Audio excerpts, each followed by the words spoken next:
आगाज अहम खबर से। नैब तरमीम जल्दबाजी में मंजूर हुई, क्या अदलिया हाथ बांधकर तमाशा देखे? नैब तरमीम की हिदायत वालों को असल में फायदा पहुंचा। नैब तरमीम इस असम्बली ने की जो मुकम्मल ही नहीं, सुप्रीम कोर्ट के नैब तरामीम के खिलाफ केस में रिमार्क्स दिए गए हैं। नैब तरामीम जल्दबाजी में मंजूर हुई। सुप्रीम कोर्ट में हालिया नैब तरामीम के खिलाफ इमरान खान की दरख्वास्त पर समाअत। इमरान खान के वकील ख्वाजा हारिस ने कहा, एग्जीक्यूटिव अपना काम ना करे तो लोग अदालतों के पास ही आते हैं। जस्टिस इजाजुल एहसन ने कहा, नैब तरमीम से फायदा सिर्फ तरमीम करने वालों को ही हुआ है। चंद अफराद की दी गई लाइन पर पूरी सियासी पार्टी चल रही होती है। और सवाल उठाया, क्या ऐसी सूरत हाल में अदलिया हाथ बांध कर तमाशा देखे? नैब तरमीम को बगैर बहस जल्दबाजी में मंजूर किया गया। तरमीम की नीयत ही ठीक ना हो तो आगे जाने की जरूरत ही नहीं। चीफ जस्टिस ने कहा, अदालती फैसलों के बावजूद करप्शन खत्म नहीं हो सकी। मसला सिर्फ करप्शन का नहीं, सिस्टम में मौजूद खामियों का भी है। सिस्टम में मौजूद खामियों को कभी दूर करने की कोशिश ही नहीं की गई। पार्लिमान का काम है सिस्टम में बेहतरी लाने के लिए कानून बनाए और अमल भी कराए। हर सूबे में 5 माह बाद आईजी और 3 माह बाद एसएचओ बदल जाता है। माजी में रैकोडिक और स्टील मिल के फैसले अदालत ने अच्छी नीयत से किए, मगर हुकूमत सिस्टम की कमजोरी के बायस मंसूबों में करप्शन पकड़ नहीं सकी। नैब कानून के गलत इस्तेमाल से कितने लोगों के कारोबार तबाह हो चुके हैं। करप्शन पर किसी सूरत माफी नहीं होनी चाहिए। जस्टिस मंसूर अली शाह ने कहा, करप्शन गलत है और इसमें कोई शक नहीं, मगर सवाल ये है कि करप्शन का सद्देबाब किसने और कैसे करना है। करप्शन की रैंकिंग में पाकिस्तान 80 नंबर पर है, जो नैब तरमीम से पहले था। जस्टिस इजाजुल एहसन ने कहा, नैब तरमीम के बाद अब जो रैंकिंग जारी होगी इसमें पाकिस्तान यकीनन 100 नंबर नीचे जा चुका होगा। अदालत ने मजीद समाअत मुलतवी कर दी। मियां अकील अफजल, एक्सप्रेस न्यूज, इस्लामाबाद। उधर चेयरमैन पीटीआई इमरान खान का कहना है कि असेंबलियां इसी माह तहलील होने जा रही हैं और काफी अहम इत्तेहादी है, उन्हें अपने फैसले से आगाह कर दिया है। हमारी सियासत मुल्क से बालातर नहीं, इमरान खान की जानिब से ये कहा गया है कि असेंबलियां इसी माह तहलील होने जा रही हैं। काफी अहम इत्तेहादी है, इन्हें अपने फैसले से आगाह कर दिया है। इमरान खान की जानिब से ये भी कहा गया कि हमारी सियासत मुल्क से बालातर नहीं। वज़ीर आला पंजाब चौधरी परवेज इलाही ने एक बार फिर वाज़ेह किया है कि इमरान खान का साथ दिया, दे रहे हैं और देते रहेंगे। वज़ीर आला परवेज इलाही से सूबाई वज़ीर मोहम्मद लतीफ़ नज़र ने मुलाकात की। गुफ्तगू में चौधरी परवेज इलाही का कहना था कि हमारी सियासत का महवर आम आदमी के हालात में बेहतरी लाना है। ऐसे काम कर रहे हैं जो अवाम मेरे पहले दौर की याद रखें। नून लीग की तरह इंतकामी सियासत कभी नहीं की, हमेशा मस्बत सियासी रिवायात कायम की हैं। चेयरमैन पीटीआई इमरान खान पाकिस्तान के मकबूल तरीन लीडर हैं। वन मैन शो की बजाय पूरी टीम को साथ लेकर चलता हूं। मईशत मजबूत करने के लिए जमीन में छुपे खजाने बरोए कार लाना जरूरी है।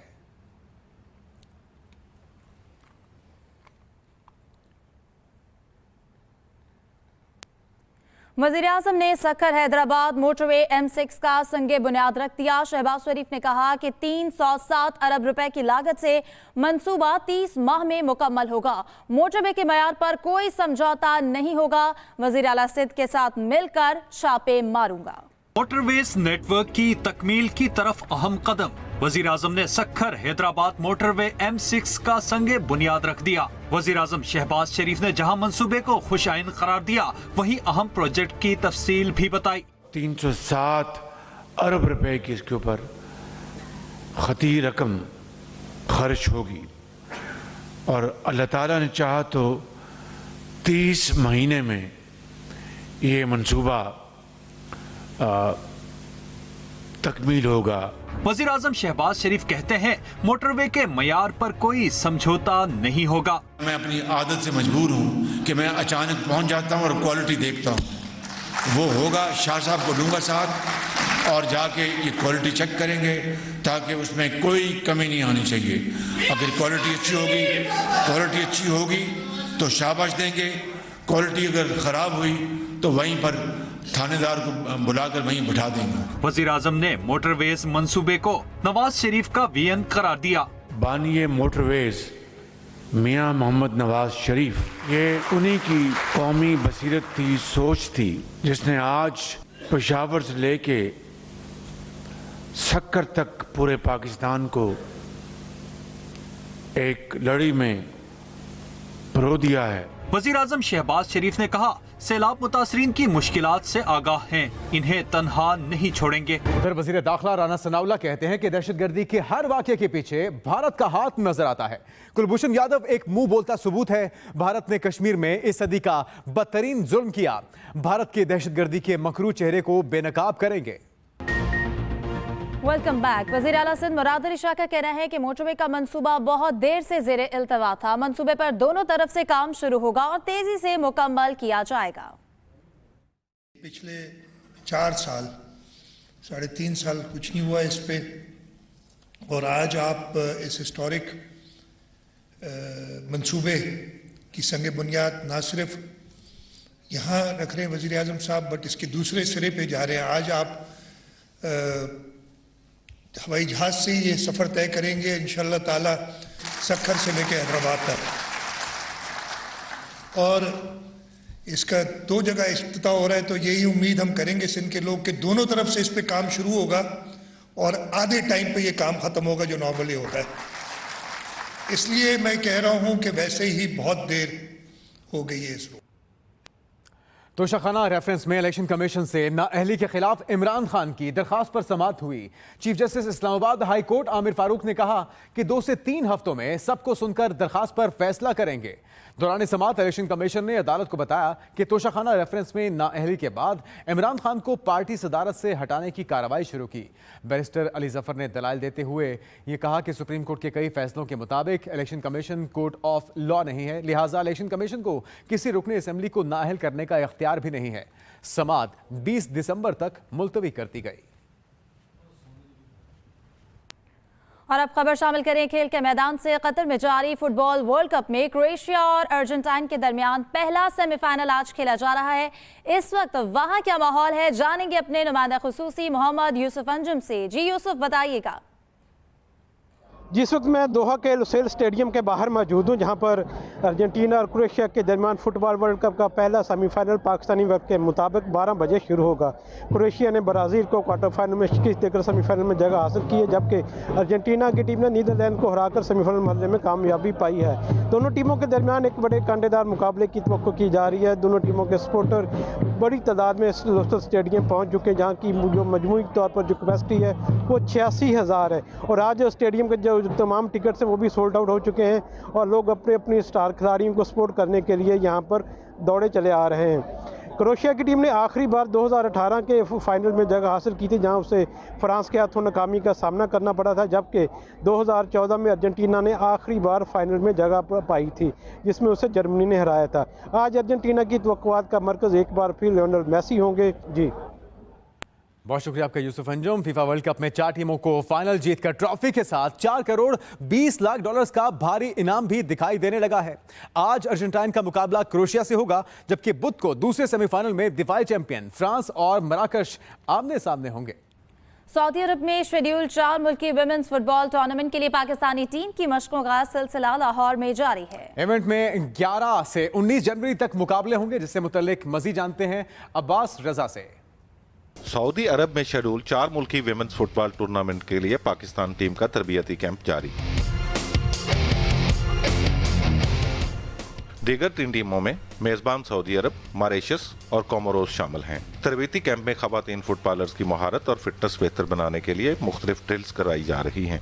लोकल इवेंट जितने भी होते हैं उनका इतना ज़्यादा फ़ायदा नहीं होता जितना आपको इंटरनेशनल एक्सपोजर मिलता है। बाहर की टीमों से जाके खेलते हो तो आपको आइडिया होता है कि असल कंपटीशन क्या है। फुटबॉल में आप सिर्फ फिजिकल ट्रेनिंग और स्टैमिना पे काम करके अच्छे नहीं हो सकते।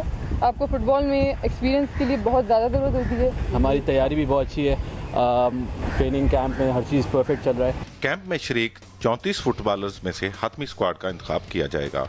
पाकिस्तान में फुटबॉल की सरगर्मियां बहाल होना खुशाइंद है। हम विमेंस टीम से बड़ी फतूहात की तवक्को तो नहीं कर सकते, मगर बेहतर मुस्तकबिल की उम्मीद ज़रूर की जा सकती है। अब्बास रजा, express news, Lahore.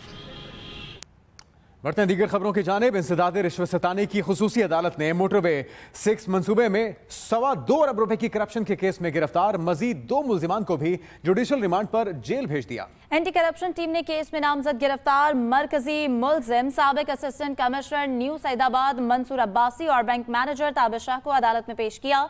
Anti corruption हुक्काम ने अदालत को बताया कि मुल्जिमान का पहले दिया गया तफ्तीशी रिमांड खत्म हो गया है, मजीद रिमांड दरकार है। अदालत ने एंटी करप्शन हुक्काम की दरख्वास्त मुस्तरद करते हुए मुल्जिमान को 14 रोज के जुडिशल रिमांड पर जेल भेज दिया। चीचावतनी में 2 रोज पहले लापता होने वाली 23 साला लड़की की लाश खेतों से मिल गई। नवाही गांव की रिहायशी 23 साला सादिया 2 दिन पहले घर से बाजार गई लेकिन वापस न आई। आज उसकी लाश खेतों से मिली जिसे नामालूम अफराद ने गला दबाकर कत्ल कर दिया था।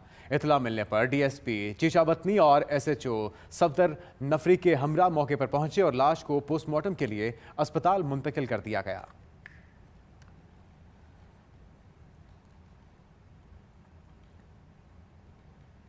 और घोड़की में सिंध टेक्स्ट बुक बोर्ड की 150 मन सरकारी किताबों को कबाड़ में फरोख्त करने के इंकशाफ पर सिंध हाई कोर्ट ने चेयरमैन एंटी करप्शन को तहकीकात का हुक्म दे दिया है। जस्टिस सलाहुद्दीन पंवर ने स्कूल्स की खस्ताहाली से मुतालिक दरख्वास्त पर समाअत की। अब्दुल वहाब एडवोकेट ने मौक़िफ़ इख्तियार किया कि ढेरकी में कॉलेज की तामीर के फंड्स जारी हैं मगर एक ईंट तक नहीं लगाई गई। अदालत ने कहा कि डिस्ट्रिक्ट एंड सेशन जज घोटकी कॉलेज की जमीन से तजावुजात का खात्मा कराएं। अदालत ने 11वीं और 12वीं क्लास की किताबों की फराहमी यकीनी बनाने की हिदायत भी की है। अदालत ने चेयरमैन सिंध टेक्स्ट बोर्ड को भी तलब कर लिया है।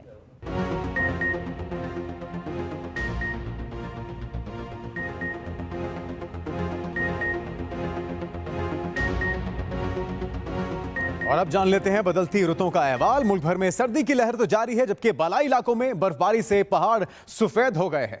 आपको बताएं कि वादी काकान, नारान, शुगरा, सिरिपाए और बाबूसर टॉप ने बर्फ की सफेद चादर ओढ़ ली है। बालाई खैबर पख्तूनख्वा, गिलगित बल्तिस्तान और मुलिका पहाड़ी इलाकों में मजीद बर्फबारी का इम्कान भी जाहिर किया गया है। पाक अफगान सरहद इलाका अंगोरडा, शकई, नेजी नाराई में मौसम सरमा की पहली बर्फबारी से सर्दी की शिद्दत में मजीद इजाफा हो गया है।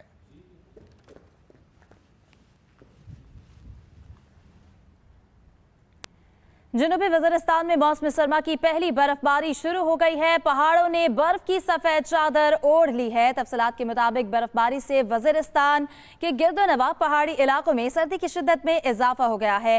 पाक अफगान सरहदी इलाके अंगोरटा, शकई, नेज़ा नाराई में मौसम सरमा की पहली बर्फबारी हुई है और बर्फबारी के बायस जहां मौसम सर्द हो गया है वहीं मकीनों को भी मुश्किलात का सामना करना पड़ रहा है।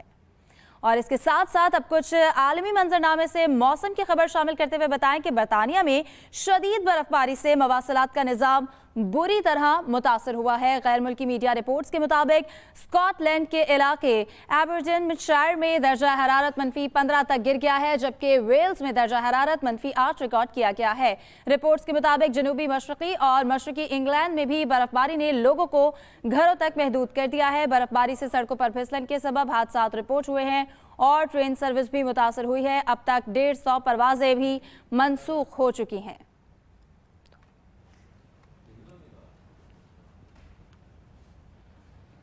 आपने देखा कि पाकिस्तान समेत दुनिया भर में सर्दी की शदीद लहर जारी है।